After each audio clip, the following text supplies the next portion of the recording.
tous, bienvenue sur notre page Facebook. Aujourd'hui, l'interview qu'on va vous consacrer est à Julien Québec, influenceur en slow cosmétique, c'est aussi le pionnier du mouvement. Donc on va attendre quelques secondes qu'il nous rejoigne pour commencer l'interview.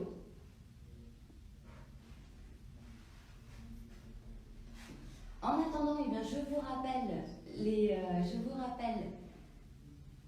le déroulé de l'interview. Donc, que vous soyez expert en slow cosmétique ou que vous soyez novice, ne vous inquiétez pas, l'interview est faite pour vous. Si vous êtes expert et que vous suivez Julien depuis longtemps, vous allez pouvoir apprendre, connaître les dessous des coulisses des réseaux sociaux de Julien. Et si vous êtes débutant, un peu comme moi finalement, eh bien, vous allez pouvoir apprendre à mieux comprendre les produits bio. En effet, le marketing green est quelque chose qui a le vent en poupe, on en parle beaucoup, on est un petit peu perdu au milieu de tous ces labels, de tous ces produits qu'on nous propose, et Julien nous donnera son avis d'expert avisé pour l'occasion. Donc Julien ne nous a toujours pas rejoint. En attendant, je vous précise que ce live est interactif. Et donc, ce live est interactif, n'hésitez pas à poser vos questions en direct, je vous répondrai. Donc si vous me voyez regarder mon portable, c'est que je suis en train de vous répondre. Nous vous donnerons des conseils slow cosmétiques avec des exemples un petit peu plus pratiques. Il y aura les réponses de Julien et puis il y aura des exemples concrets. Toujours pas de Julien pour l'instant. Donc je vous explique le déroulé de l'interview. Dans un premier temps, on parlera de la slow cosmétique. Donc, si vous ne connaissez pas le mouvement, c'est le moment de le découvrir. On va découvrir également qui est Julien, qui était-il avant d'être influenceur. Puis, dans un second temps, Laurette vous parlera de stratégie marketing, autour des produits green, et Julien pourra aussi, comme ça, vous donner ses conseils sur le greenwashing. Et enfin, Alexandra terminera et on parlera un petit peu plus des réseaux avec Julien, la stratégie sur ses réseaux sociaux. Donc voilà, donc là, c'est parce que c'est un live, donc c'est un petit peu compliqué. On n'a toujours pas de nouvelles de Julien, donc je vais regarder.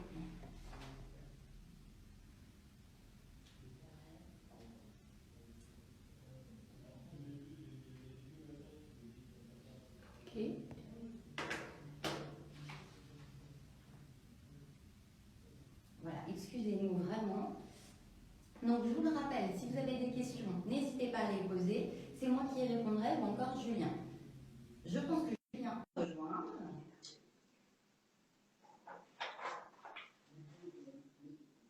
Voilà, il va se connecter dans quelques secondes. Beaucoup de bonne patience. Bonjour. Non, voilà, c'était compliqué, je suis vraiment désolée, mais je crois que j'ai trouvé l'endroit où je devais commenter. Donc bonjour Lorraine, Nora. Super, alors Julien, on va commencer tout de suite l'interview, je viens de présenter le plan. Donc comme je le disais, vous parlerez avec moi de la slow cosmétique, puis avec Laurette, vous parlerez stratégie autour des produits bio ou censés être bio. Et avec Alexandra, on parlera de la stratégie sur vos réseaux sociaux. D'accord, c'est bien. On a un beau programme. Exactement. Julien, vous êtes prêt? Je suis prêt, si vous m'entendez, ça va. Oui, moi je vous entends pas très très bien. Ah, mince. Alors, il faut juste vous rapprocher peut-être. Oui, voilà, Julien. Alors, vous m'entendez bien là? Oui.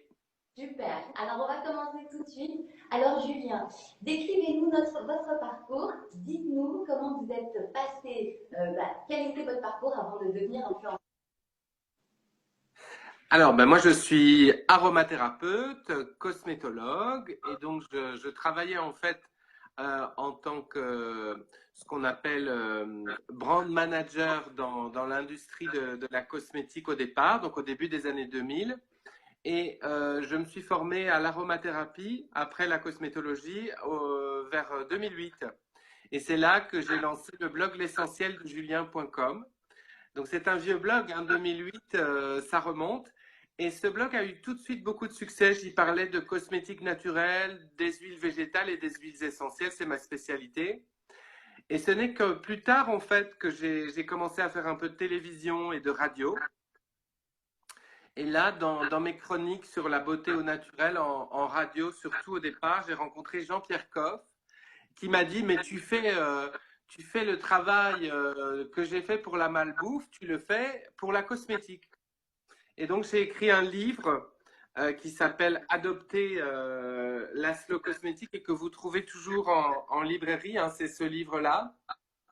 Et alors là, ça s'est emballé en 2012. Ce livre est paru, ça a été un gros succès en librairie parce que les gens ont pris conscience du fait que les cosmétiques étaient souvent trompeurs et qu'on n'avait pas besoin non plus de tous ces cosmétiques qu'on essaie de nous vendre.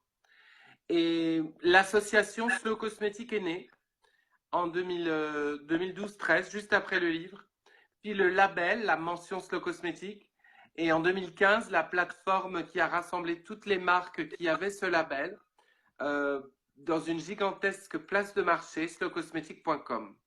Et tout ça coexiste depuis toutes ces années. Oui, c'est ce qu'on a pu voir effectivement sur vos réseaux. Alors, pour ceux qui débutent, comment vous expliqueriez la slow cosmétique de façon assez simple? Alors, la slow cosmétique, c'est consommer moins mais mieux. Donc, d'abord, Oui, moins de c'est produits. un peu effectivement comme vous disiez, comme le combat de Jean-Pierre Coff finalement avec la nourriture. Oui, lui, c'était surtout consommer mieux la nourriture. Donc, nous, c'est consommer moins mais mieux la cosmétique. Moins parce qu'on va acheter des produits multi-usages. Par exemple, avec une seule huile végétale, on va se démaquiller, on va en faire une huile de beauté pour le visage, pour le corps. Donc, on a déjà économisé 3 produits avec une huile. Et mieux parce qu'on va choisir des produits en direct de producteurs qui sont engagés au niveau écologique. Et donc forcément, en se dirigeant vers des marques qui portent la mention ou le label Slow Cosmétique, on consomme mieux. Et voilà, donc c'est moins mais mieux. Et évidemment, ça implique aussi d'avoir une consommation slow, c'est-à-dire en conscience, de lire les étiquettes des produits pour ne pas tomber dans les pièges du brainwashing qui nous dit vas-y, consomme plus, tu as besoin de ça, c'est génial. Et du greenwashing qui nous dit vas-y, consomme ça, c'est écologique, alors qu'en fait, ça l'est pas vraiment. Tout à fait. Et d'ailleurs, Julien, puisque vous en parlez, on va proposer à nos internautes de jouer à un petit jeu. Je vais vous demander, Julien, de nous montrer 2 produits de votre choix, s'il vous plaît. Oui, donc j'ai préparé des produits, voilà. Un premier produit ici. Voilà, c'est une crème main. Donc, C'est une crème main, voilà. Et le deuxième produit, c'est un shampoing. voilà. Voilà. Donc vous aurez peut-être. Merci Julien. Vous aurez peut-être reconnu la marque chez vous et on va vous proposer de jouer les internautes. Vous pouvez essayer de donner votre avis. Les 2 produits montrés, Julien, d'après vous, sont-ils bio ou sont-ils éthiques, sont-ils non allergènes? Vous allez peut-être avoir des indices dans la prochaine partie de l'interview qui sera réalisée par Laurette. Et écoutez bien, peut-être Julien vous donnera des indices. Merci Julien. Merci. Nous allons maintenant parler en fait de la communication autour des produits bio. Donc vous allez le voir, hein, Julien, notre influenceur, a beaucoup d'astuces pour mieux consommer.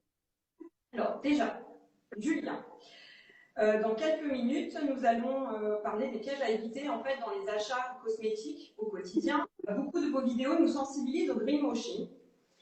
Pouvez-vous nous expliquer ce que c'est en quelques mots?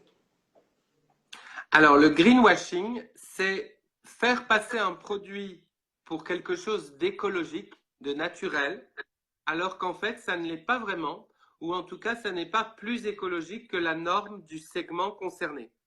Par exemple, un dentifrice qui contient sur son emballage des images de plantes et qui s'appelle, par exemple, je dis n'importe quoi, bio-gingal, vous voyez le genre de mot, bio-buccal, c'est tout à fait possible. Ça n'existe pas, hein. Donc là, je donne un exemple fictif. Ça, c'est du greenwashing. Si ce dentifrice contient, par exemple, du BHT, de l'EDTA, s'il contient des dérivés pétrochimiques en agent de charge, donc ce qui constitue la pâte à dents, on considérera que c'est du greenwashing. Donc voilà, le greenwashing, c'est en fait tromper, enfin, c'est utiliser des codes marketing pour faire passer un produit pour vert et naturel, alors qu'en fait, il n'était pas vraiment. Et c'est mettre le poids marketing sur ces éléments-là. Est-ce que pour vous, est-ce que vous avez des difficultés de faire émerger vos contenus qui sont sur le cosmétique dans cet environnement en fait qui est très marketé et qui est peu sur le cosmétique en fait? Oui, donc c'est vrai qu'en fait, au départ, l'essentiel de julien.com, c'est un blog qui a tout de suite été très bien référencé sur Google, hein, avec 100 stratégies de SEO à l'époque. J'ai connu un énorme succès de visite sur l'essentiel de julien.com. Et puis, de fil en aiguille, il y a énormément de blogs green qui sont nés parallèlement, surtout après 2014-2015. Là, c'est vrai que c'est devenu très commun. Et donc, depuis lors, donc je dirais depuis 2015 par là, les contenus, l'essentiel de Julien, les contenus vidéo, même mes comptes réseaux sociaux, forcément, sont concurrencés, mais d'une façon positive, parce qu'on a tous plus ou moins le même message, par d'autres acteurs.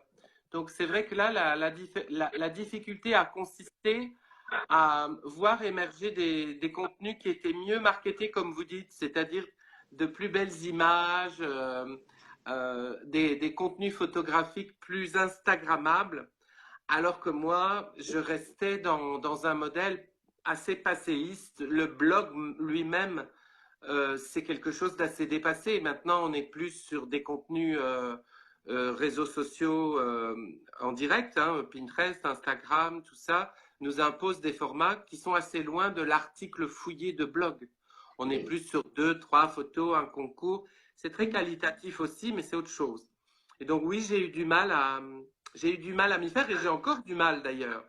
Même si mes contenus sont suivis de façon importante, parce que j'étais là avant, c'est sûr que je n'ai pas encore trouvé les clés du marketing 3.0 pour les millénials, etc. Alors là, on va donner le petit résultat de notre jeu, notre petite animation. Est-ce que vous pouvez nous dévoiler si les produits que vous avez présentés sont sous le cosmétique? Alors évidemment, on peut jouer ensemble. Le premier porte un logo d'une marque leader de la cosmétique qui commence par Ni, qui finit par VA. Et évidemment, il se présente à nous comme naturel. Donc vous voyez, ça part plutôt bien. Pur et naturel, avec des photos de plantes. Mais dans sa formule, si je retourne et que je lis la liste des Alors attendez, Julien, on a ingrédients polémiques. On est coupé? on a un petit problème de connexion. Ah voilà, c'est parfait. Allez-y, Julien, continuez, excusez-nous. Donc, je disais que si je retourne l'emballage et que je lis la liste des ingrédients, je vais trouver 2 conservateurs polémiques pour la santé et ou l'environnement qui ne sont pas acceptés en bio. Donc, on est sur un produit qui n'est pas du tout bio, qui est, c'est vrai, qui est plus naturel que le segment des crèmes mains commerciales industrielles, mais qui n'est pas certifié bio évidemment, et qui n'est pas non plus typiquement écologique.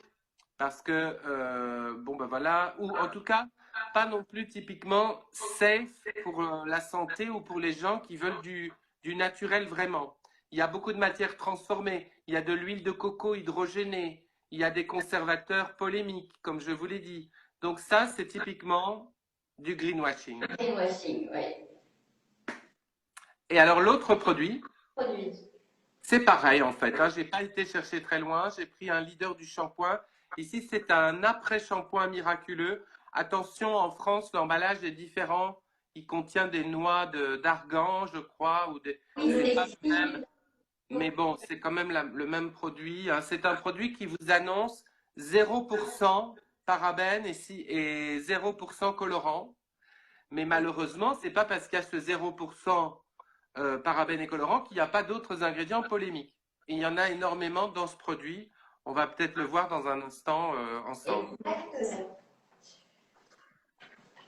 Alors, nous allons faire justement un petit focus en fait sur cet après-shampoing d'une marque très connue.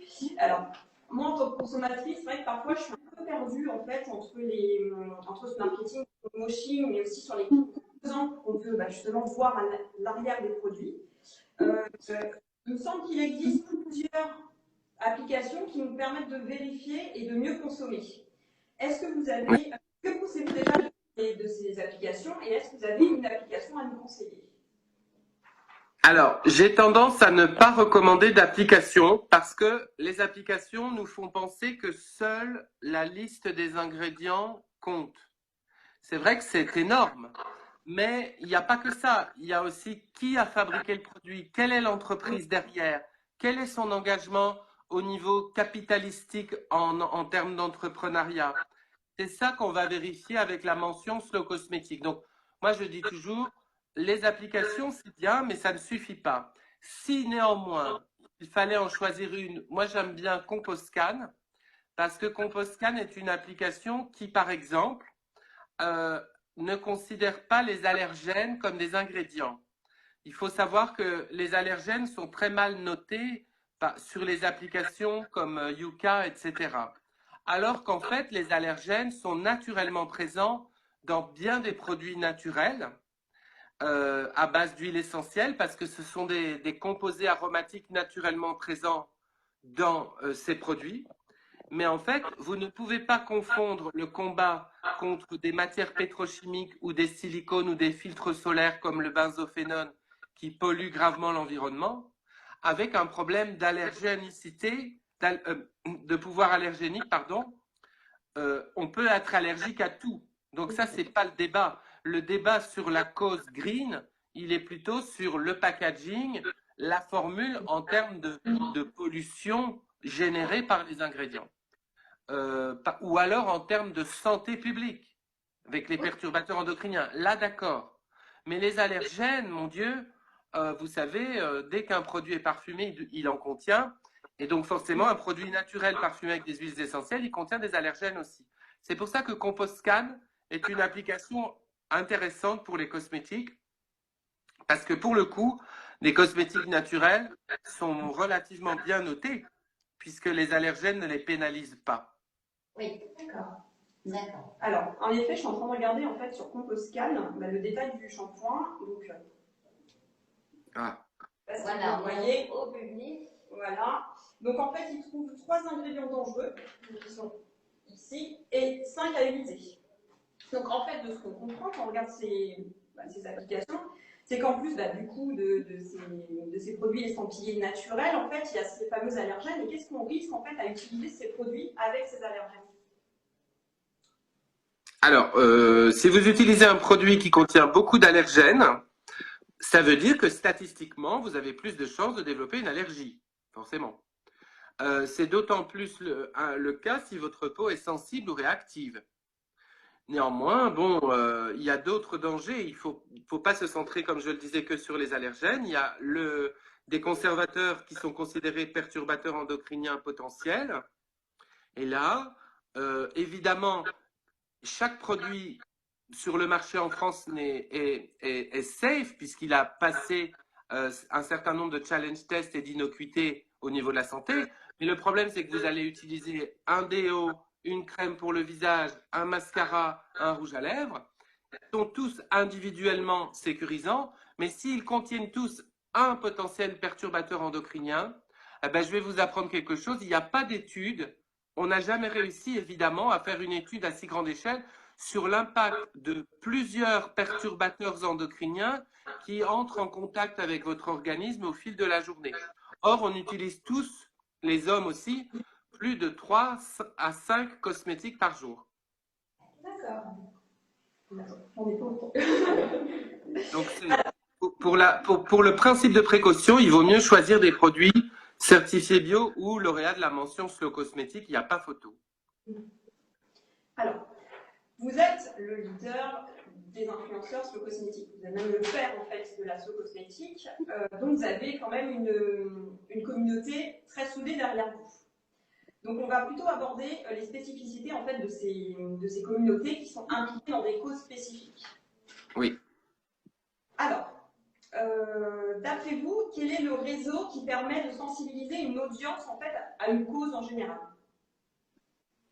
Euh, bah, je pense que Facebook permet d'approfondir un sujet, de sensibiliser une communauté comme je l'ai fait. Je dis ça parce que je l'ai fait surtout avec Facebook. Par contre, il est évident qu'Instagram a pris le dessus depuis peu en termes d'engagement, d'interaction. Euh, voilà, donc ça répond de façon très concise à votre question, mais Mais c'est je, très clair. voilà, c'est clair. Voilà. Alors, parlez-nous un petit peu de votre communauté, je sais pas, le sexe, là, les engagements. Est-ce que votre communauté a des sujets qui la touchent plus et est-ce qu'elle a des exigences? Alors, ma communauté est féminine à 87%. Donc, si nous sommes 10 là sur ce live, bah, peut-être qu'il y a 2 hommes qui se baladent très discrètement. Elle est française également à 87%, c'est-à-dire que donc je vais avoir des Belges et des Québécois, des Marocains, des Algériens, des Tunisiens également, mais beaucoup moins. Donc c'est vraiment la France qui suit l'essentiel de Julien, la Slow Cosmétique, tout ça. Bien que ce sont 2 communautés très différentes, hein, je tiens à le préciser. L'essentiel de Julien, c'est une communauté un petit peu plus âgée, plutôt des femmes qui sont mères, qui ont déjà eu des enfants. La Slow Cosmétique, ça va être plus large. Que dire d'autre? Est-ce qu'elles ont des exigences? Ben, je pense j'ai toujours voulu donner des contenus avec une rigueur sur les huiles essentielles, sur la sécurité. Donc oui, je pense qu'il y a une exigence de qualité d'information. Et après, bah, oui, il y a également bien sûr des exigences de réactivité. Donc j'essaye de répondre rapidement à tout le monde. J'incite les gens à m'envoyer des emails aussi pour avoir des contacts plus personnels. Et puis sinon, que dire d'autre? C'est une communauté qui est fidèle pour la minorité et infidèle pour la majorité, puisque il y a pas mal de gens dans cette communauté, puisqu'on parle de plus de 50 000 personnes. La majorité, évidemment, n'est pas régulièrement là. Merci de toutes ces questions.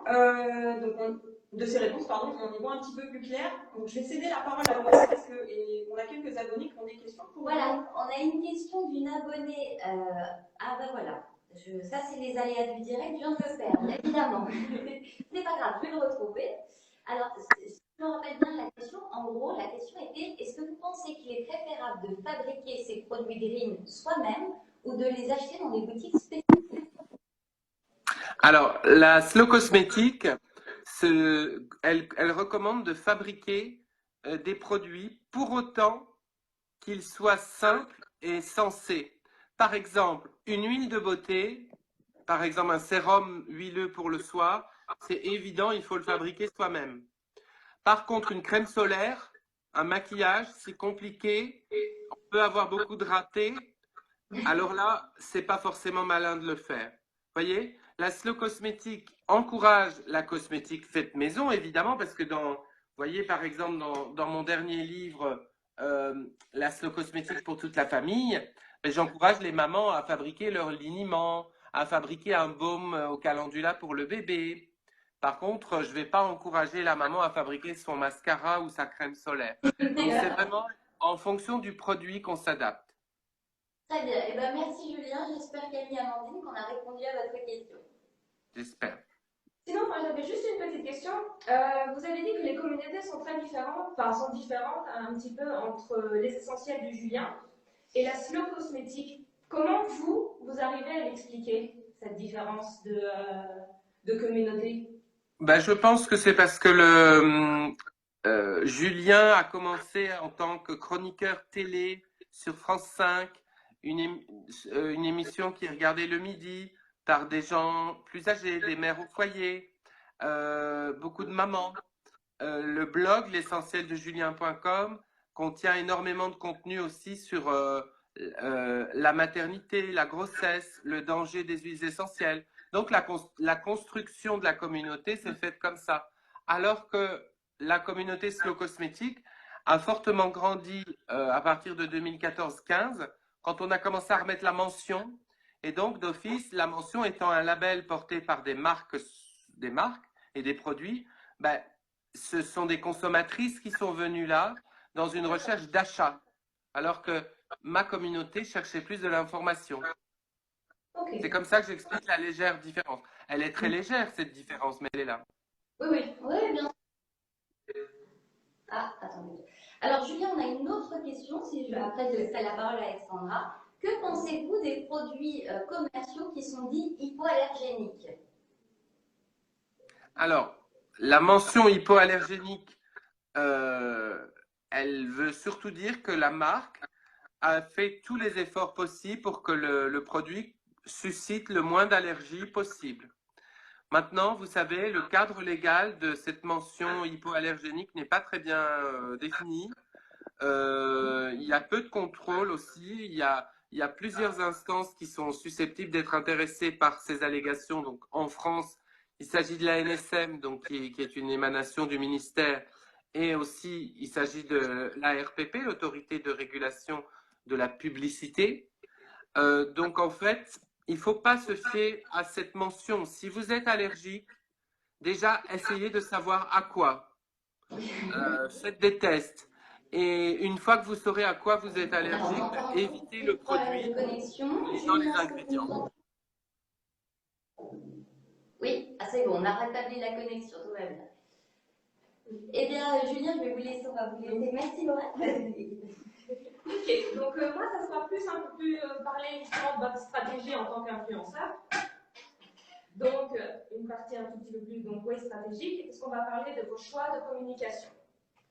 Donc, est-ce que vous pourriez nous dire, par exemple, comment vous choisissez les sujets que vous traitez et si les sujets sont choisis en amont ou s'ils dépendent particulièrement de l'actualité?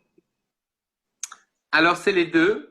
Je vais choisir des sujets surtout en fonction de commentaires que j'ai pu avoir sur les réseaux sociaux. Par exemple, si je remarque au fil de 2 mois, 3 mois, tous les 2-3 mois, j'essaie de faire un bilan de ce que j'ai reçu comme message de la communauté. Si la communauté me parle de cheveux, même si j'ai déjà beaucoup parlé de cheveux, ben, je vais probablement refaire un contenu cheveux parce que je pense que du coup, ben, la communauté a besoin d'informations supplémentaires. Ça va concerner du coup le choix de la moitié de mes contenus. Mais l'autre moitié, par contre, n'a aucun lien avec la communauté. C'est moi qui décide en fonction de l'actualité, des choses que j'ai pu découvrir dans la vraie vie, de mon envie du moment, d'une rencontre professionnelle ou privée que j'ai pu faire. Voilà, j'essaye de mixer les deux comme ça. D'accord. Est-ce que vous avez un calendrier de diffusion préparé en amont? Non. L'essentiel de Julien n'a pas de calendrier de diffusion. Par contre, le magazine de la Slow Cosmétique, évidemment, oui, a un calendrier de diffusion parce qu'évidemment, il y a des thèmes en beauté qui sont incontournables. On a parlé des crèmes solaires au mois de mai, juin, par là, parce que c'est la période. Pareil, on va parler de crevasses, de mains gercées, de peau sèche, surtout en hiver, etc. D'accord. Vous êtes sur YouTube, Facebook et Instagram. Pourquoi pas sur Twitter et Pinterest? Je suis sur Twitter en tant que Julien Québec, mais en fait, j'ai fait la bêtise de coupler mon compte Twitter à mon compte Facebook et je l'ai laissé comme ça. Donc sur Twitter, vous avez bien un compte Julien Québec, mais c'est vrai que c'est un média, un réseau social qui va très vite, trop vite pour moi. Je trouve que c'est important aussi de garder une distance avec les réseaux sociaux parce que je pense sincèrement que ça nous bouffe vraiment la vie. Si vous êtes jeune, vous ne pouvez pas le savoir parce que vous n'avez pas vraiment connu la vraie vie avant, mais ça change diamétralement la vie. Donc j'essaye quand même d'éviter. Voilà, je trouve que Instagram et Facebook ont un rythme qui me convienne à moi. Et donc, ben voilà, tant pis. Twitter, j'y suis parce que je ne suis pas débile non plus. J'ai envie d'y être pour l'actualité. mais je ne vais pas nourrir le réseau social avec mes contenus parce que de toute façon, mes contenus ne sont pas des contenus d'actualité. Ce sont des contenus d'information, des tutos.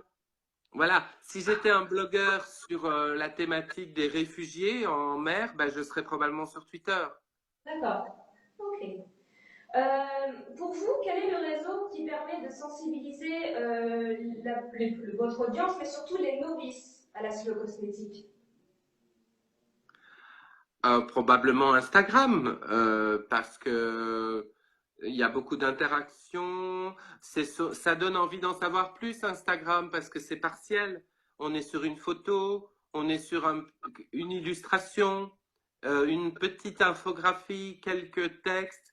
Mais d'office, ça donne envie d'aller plus loin. Ça accroche avec l'œil. Et après, dans un deuxième temps, ça parle au cerveau. D'accord, ok. Je voudrais savoir à peu près combien de temps par semaine vous consacrez-vous à l'animation de vos réseaux, donc les échanges avec les abonnés, les réponses? Environ 180 heures. Wow. Non, je déconne. Non, non, non. Ben, pas tellement.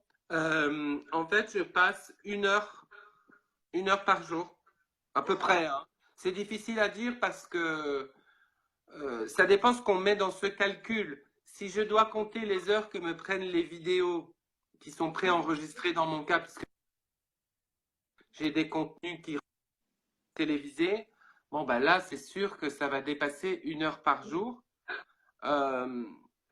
Mais en même temps, pas tellement. Donc, il y a des jours où ça me prend 0 minute, il y a des jours où ça me prend 2 heures. Mais plus de 2 heures sur les réseaux sociaux, jamais. Ok, Voilà. très bien.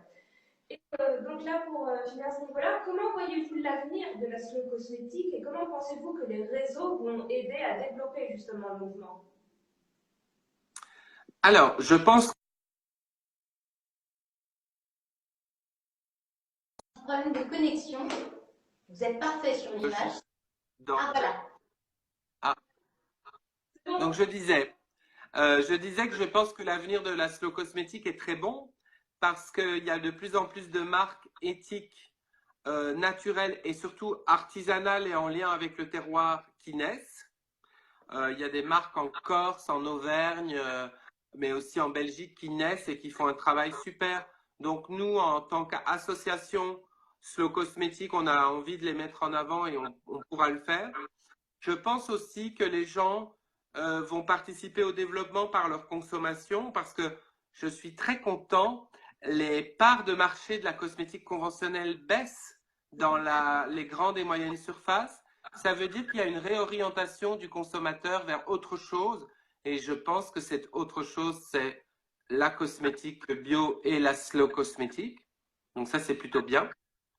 Et puis surtout, il y a quand même les jeunes qui pour l'instant, ne sont pas tous touchés par le message écologique, mais quand même de plus en plus qu'avant. Donc ça, c'est plutôt bon signe. Ok. Eh bien, merci Julien pour toutes vos réponses. On vous a préparé une petite surprise avant de se quitter pour vous connaître sous une forme de jeu. Il s'appelle le Fast and Curious. Si vous ne connaissez pas un petit peu tout le monde, le principe est très simple. On vous pose une série de questions avec 2 réponses possibles à chaque fois. Vous choisissez Ah oui. qui vous convient le mieux entre les deux. D'accord. Alors, on y va. On y va. Alors, thé ou café? Café. Bonjour ou au revoir? Bonjour. Open space ou bureau perso? Ah, bureau perso. Facebook ou Twitter? Facebook. Instagram ou Pinterest?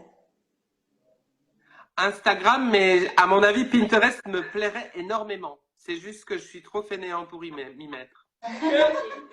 Alors, to do ou not to do en liste? To-do list, oui, beaucoup de to-do list, énormément. J'en ai plein. Sur le bureau, là, vous ne pouvez pas voir, mais il y en a plein. Filmer ou se faire filmer? Ah, se faire filmer. Ah oui. Article d'actualité ou tuto? Les deux. C'est très impossible de... Il faut les deux. L'un complémente l'autre. Ok. Email ou message privé? Email. parce que ça permet plus de profondeur. Et puis j'ai des beaucoup trop gros doigts pour les petits claviers des smartphones. Téléphone ou rencontre en réel? Oh, téléphone ou rencontre en réel? Téléphone peut-être. Je suis quand même très, oui, voire même, oui, téléphone, sans doute. Ok. Agenda papier ou Google Agenda? Agenda papier. La preuve. Super. Alors, préparer ou improviser? Préparer pour mieux improviser. Ah, ça, c'est Bien. Un blogueur qui vous inspire? Oh là là, un blogueur qui m'inspire, monsieur. Un blogueur ou une blogueuse? Parce que, Les deux. je pense, enfin, j'ai écrit récemment là-dessus. Enjoy Phoenix ne m'inspire pas, mais elle m'a inspiré de la joie parce qu'elle vient de faire un virage à 360 degrés sur ses, voilà, en proposant une beauté plus naturelle alors qu'elle n'était pas du tout là-dedans. Et je trouve ça inspirant, voilà. D'accord. Le hashtag que tu utilises le plus? Slow cosmétique, ça c'est sûr. Et ben, on s'en revient à peu près au même après. Un hashtag pour qualifier ton blog? Pour qualifier mon blog à moi, l'essentiel de Julien, Salut Julien. oui, bah, ce sera slow cosmétique ou aromathérapie. D'accord. Bah voilà. Moi, je rajouterais le hashtag super éducatif parce qu'il faut quand même le dire aux internautes. On a beaucoup appris en regardant votre blog, Julien. Il y a des super vidéos, il y a des super conseils et je recommande vraiment aux gens d'y aller. Merci. Mais bravo à vous, à toutes les trois. Je n'ai jamais été interviewée d'une façon aussi préparée. J'ai déjà donné beaucoup d'interviews, mais vous m'avez envoyé des chemins de fer, des idées avec ces jeux, etc. J'espère que vos professeurs seront contents. Bah merci beaucoup. Julien. Et merci à vous de nous avoir écoutés, suivis, likés, partagés pendant ces 3 semaines. Et donc, merci. Merci beaucoup. Merci. De rien, c'était un bel exercice pour vous comme pour moi. Au revoir. Au revoir, Julien.